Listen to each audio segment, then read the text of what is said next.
So I get this question a lot. People are asking me, can you nudge that skin when you have nail polish on?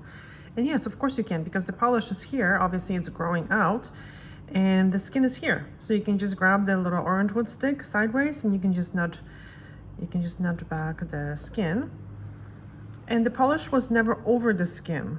There was always a little gap, right? So you can always fit in that little stick in order to nudge the skin back.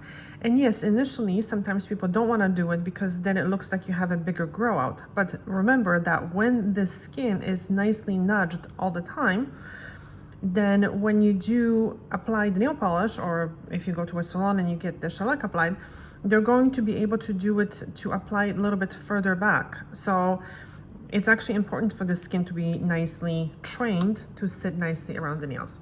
And I'll show you how to do it on the other nails. Again, the stick sideways and just nudge it like this. You don't have to apply any cuticle remover, nothing, because we're not removing cuticle here. We're just nudging the living skin. Because we don't want the skin to stick to the nail plate, and we don't want the skin to stretch. We want the skin to sit nicely and neatly around the nails and be healthy. So make sure you take care of the skin. I'll include a very important video at the end of this video, and then your skin is going to look beautiful.